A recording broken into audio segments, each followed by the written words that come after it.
So for those of you that saw my post, you'll notice I've got my friend's MV Agusta 750 F4 in my garage.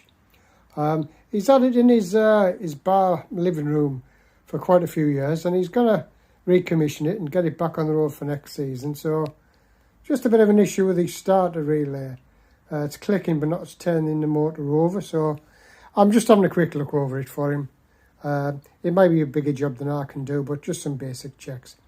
But while I've got it here, I thought I'd give you a look round it, because there's such a lovely thing, aren't there, these? And you don't get many detailed close-up shots. So I'll just go through a few little things that I think are brilliant on it. I know the bike quite well because I went up to pick the bike up for Steve when he bought it. He was working away at the time. And the lad who he bought it from, oddly enough, had lusted after it for years. It was owned by a local car dealer, and he kept badgering this car dealer to sell him this MV. And year after year he'd ask about it. Finally the guy said he was going to sell it, so he bought it from him. Big guy he was, the guy that bought it, big chap. And he did 200 miles to Cadwell and back, and realised his belly was just a bit small for that little seat and narrow tank. So put it up for sale, and Steve snapped it up for a hell of a price. Really, it did really well. Ran it for a few years, and I'd done a few miles on it myself. But then he got his love of biking back, Steve, and got himself a few other bikes to use for the road, and put this in the house, where, well, you can't blame him, can you? It's like a piece of art, really. So let's have a look at what little things I really like about it. Of course, I have to mention the 4 pipes, don't I? Straight away, they are just a work of art. They are absolutely magic. But all the little touches that don't get mentioned, I must mention that star-shaped single sider as well. That's a nice bit of kit, isn't it? I do like single siders, hence the love of the VFR 1200. But yeah, just little touches, like just a little design on the gear lever there. It's just very neat. And the neatness goes on to the switches on the bars. I mean, ironically, the little starter switch must be for a starter jet there. It's not really a choke, I guess. That's just a nice little thing, isn't it? Just the way the whole thing's put together, the kill switch and the brightly coloured Allen bolts there. What is that, like a cadmium finish? I'm not sure, but it's really nice. And of course those huge chunky front forks. I think they're 50mm. They're massive, aren't they? Lovely top yoke. And again, nice chunky steering damper. Probably needs it for the track, but on the road it's pretty stable, this thing.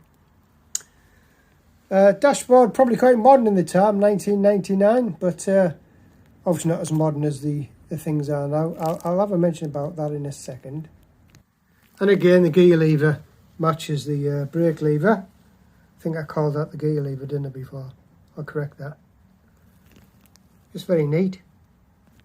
And you get a lot of people complaining these days about the ugly clutch and brake reservoirs. Look at them, they're sort of like curved to match the sort of curved dash. That's quite tricky, isn't it? And those banjo bolts there, I mean, it's quality stuff. It's, what is it, the 99, so it's 25-year-old, this thing. Quick mention on that rev counter. To be fair, I don't know why he bothered with these numbers at the bottom. You know, like the old Suzuki's used to start at 3. The old RG500 and a few others. Well, to be honest, this one might as well start at 8, because whilst it's very tractable down the bottom end, not a lot of power down there. I think they're only about 125 brake horsepower. But after 8, by God, it kicks, yeah. And it's a harsh kick. Fuel injection is very, very instant. And as you go through the gears, it's a proper kick in the back. Very exciting. I'll just pop that on, actually. Watch how slow this needle sweeps. That 200 mile an hour comes up there.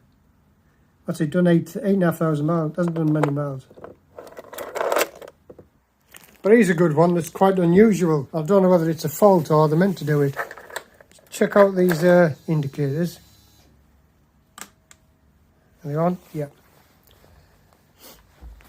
So it's got the indicators built into the mirrors.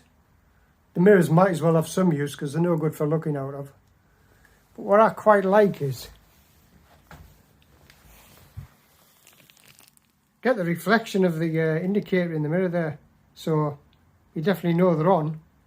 Unless that was just a design fault and the gap was too big. But I like that. And whilst I've been working on it, a nice little touch also is, you know how difficult it is to get the fairing off the VFR. I've done lots of videos on it. Well, these fasteners on the MV, I think they're on Ducatis as well. Are they called Dews fasteners? They just click away. Turn away. Turn away. Turn away. Obviously, you haven't got the beauty of a fittingless panel. You know, you can see them there, whereas the VFRs are all hidden. They just come off lovely. And just easy access to the fuses, etc. Yeah. And they go back on quite easily. Just a couple of twists. There's that gone. I'm always losing stuff. There we are.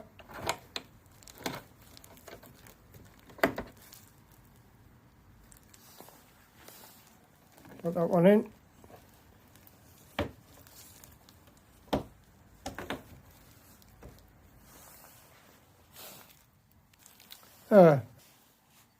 That's what they look like.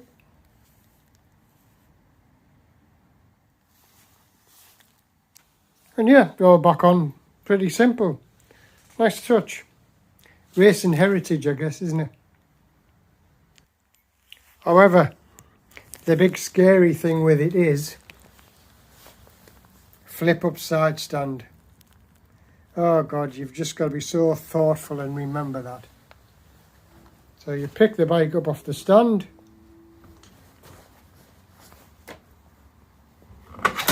And there we are, it's flipped up. Now where am I going to go? Yeah, that's the problem. So when you get off the bike, you've got to make sure you've got that stand firmly down and push forward.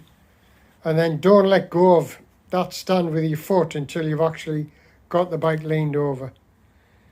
Pain in the backside. Obviously, if you're picking the bike up from this side, just to move it, say in the garage, and that side stand flips up, yeah, you sort of want to walk around the back of the bike now to push it back down again. Obviously, I've got a paddock stand for it, but I'm moving it around the garage a lot, so I've just got to be careful. So there you are, just some a brief look at the MV Agusta 750. A lot of you might not have had a close-up look at them.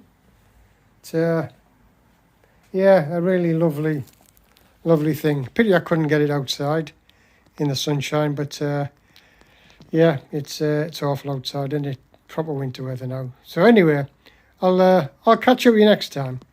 Bye.